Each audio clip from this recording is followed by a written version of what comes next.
Jadi patokan kita bukan orang per orang, bukan figur per figur, bukan lembaga per lembaga, tapi Quran dan Sunnah. Ketika sesuai dengan itu kita ikuti, tidak sesuai, tidak boleh diikuti. Tidak sesuai, tidak boleh diikuti. Karena itu ketaatan pada ulil amri, mau ditafsirkan dengan siapapun, baik nanti di masjid, baik nanti di ormas ataupun di pemerintah, lihat ketaatannya. Allah mengikatnya dengan satu kalimat. Ati'ullaha wa ati'ur wa ulil. Perhatikan di sini. Saya belum ke sini dulu ya. Ati'ullah wa ati'ur Rasul.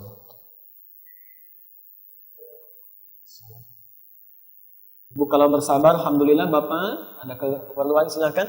Ati'ullah wa ati'ur Rasul. Yang ketiga wa ulil amri minkum. Wa ulil amri minkum. Nanti kita tafsirkan. Anggap saja dulu ini yang paling tinggi dulu. Saya ingin tanya, baca ini. Ati'ullah wa ati'ur. Baca yang ini. Baik. Lihat, perhatikan baik-baik. Saya garis bawahi. Yang di sini nomor 1 ada kata ati'unya. Taatlah pada Allah. Yang di sini ada kata ati'unya juga. Yang di sini ada nggak? Perhatikan cara menafsirkannya. Perhatikan. Taat artinya ketaatan mutlak. Ketaatan mutlak. Jadi jangan tanya. Kalau Allah sudah perintahkan, jangan tanya lagi. Kalau Rasul sudah mintakan, jangan protes lagi. Lakukan saja. Apa yang kita pandang buruk, boleh jadi ada kebaikan di situ. Jelas sampai sini? Nah, karena itu digunakan kata ati'u. Tapi kenapa ketika pada ulil amri cuma ditambah waw? Taatnya tidak ada.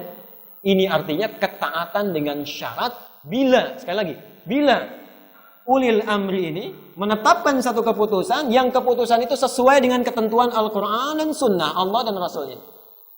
Diikat dengan kata taat ini. Jadi bila ketetapan ulil amri tidak sesuai dengan ati'ullah wa ati'ur Rasul, Allah dalam Qurannya, Rasul dalam Sunnahnya, maka tidak boleh kita menaatinya.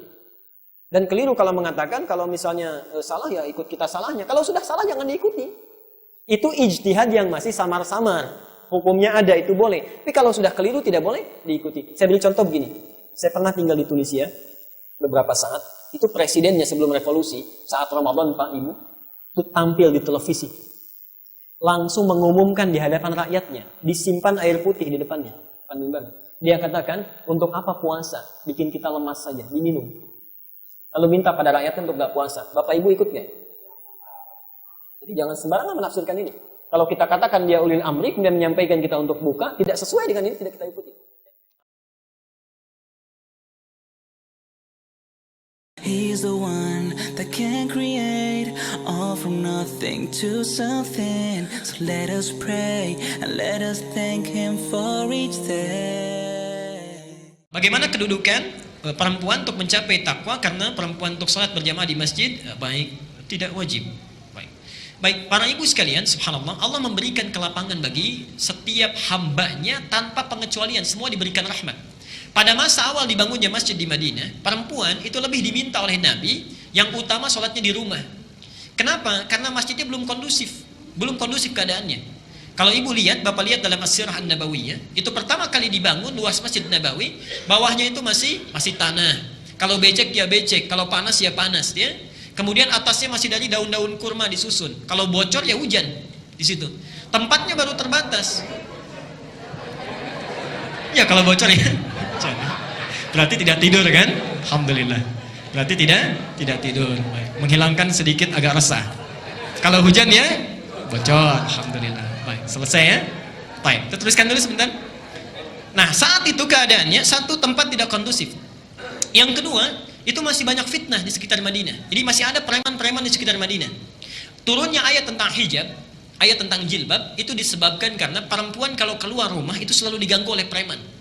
Sehingga satu kali, kalau akan buang hajat, masa Nabi itu belum ada toilet umum. Kalau ingin buang hajat ke kebun kurma, datang ke kebun kurma, di jalan diganggu oleh preman-preman di Madinah. Diadukan pada Rasulullah, turunlah ayat tentang hijab atau jilbab. Ya ayuhan nabi, qul li azwajika wa banatika wa nisa'il mu'minin an yudnina min jalabibihinna. Sejak saat itu diminta perempuan untuk berhijab. Apa tujuannya? Dua. Asa an yu'rafna fala yu'dzain. Supaya dikenali dia seorang muslimah. Di ciri Anda seorang muslimah itu ada pada hijabnya. Ya. Itu ciri muslimah. Yang kedua tujuannya fala yu'dzain. Kalau orang sudah pakai hijab, maka hukumnya berlaku pada laki-laki, konsekuensinya harus melindungi supaya tidak terganggu. Sebetulnya Bu, pakai jilbab itu, ini saya berikan rahasianya ya, antara kita saja di sini. Jilbab itu kalau orang tahu hikmahnya, setiap pakai jilbab Allah sedang menyayangi dan melindunginya. Kalau perempuan pakai hijab jilbab, laki-laki yang melihat perempuan itu susah wajib membantunya. Sejak saat itu, kalau ada yang ganggu, langsung laki-laki muslim pasang badan. Pernah kejadian setelah itu diganggu, bentrok, orang muslim langsung membantu. Jadi sebetulnya Pak, kalau perempuan sudah pakai hijab, itu laki-laki selama melihat ibu itu ada kesulitan, wajib dibantu. Enak Bu ya, tidak ada laki-laki. Ibu belanja ke pasar Keranji, beli beras 25 kilo, pakai jilbab, kelihatan sama bapak misalnya, hukum berlaku. Ya. Beruntungnya sebelumnya belum tahu, jadi jangan dituntut itu ya. Oke. Nah saat itu diminta untuk di rumah, karena tidak kondusif. Yang ketiga, kewajiban di rumah masih belum selesai. Karena itulah Nabi menyampaikan, semakin dia jauh berada di dalam rumahnya, semakin besar pahalanya. Ya. Jadi di rumah itu nilainya sama. Nilainya sama dengan laki-laki yang di masjid. Semakin terdalam, semakin tidak terlihat, semakin besar pahalanya saat itu. Subhanallah. Jadi ibu sekalian, jangan mengira bahwa kalau tidak ke masjid pahala kita tidak dapat, tidak. Hadis lain yang mendukung ini, seorang perempuan Ansar datang pada Rasulullah mengadu, "Ya Rasulullah," di hadis Muslim nanti, "kalau laki-laki enak, bisa ke masjid kapan saja, bisa kemudian jihad fisabilillah, bisa haji tanpa mahram, kami tidak." Maksudnya apa? Maksud beliau, kalau saya bagaimana pahalanya dibanding laki-laki? Perhatikan apa jawab Rasulullah. Sampaikan pada teman-temanmu. Lihat jawabannya, sampaikan pada teman-temanmu. Padahal Rasulullah tidak dikabari bahwa perempuan ini tadinya diskusi dengan teman-temannya, muncul topik itu. Disampaikan pada Nabi. Nabi tidak tahu keadaan itu, tapi langsung dijawab, sampaikan pada teman-temanmu apa yang dilakukan suami di luar rumah sepanjang istrinya rela, maka dia mendapatkan pahala yang sama dengan suaminya. Subhanallah. Suami ibu umrah, ibu nggak ikut, tapi disiapkan perlengkapannya, didoakan perjalanannya, ridha dengan perjalanannya, dijaga keadaan rumah tangga dengan baik. Saat selesai umrahnya, ibu nggak umrah tapi dapat pahala umrahnya tanpa dikurangi sedikit pun. Perempuan ini langsung berlari meninggalkan Rasulullah, berteriak sekencang-kencangnya karena girangnya. Jadi kalau sudah diberikan seperti itu lagi, ibu juga belum puas, maka dengan cara apa lagi Allah mesti membahagiakan ibu?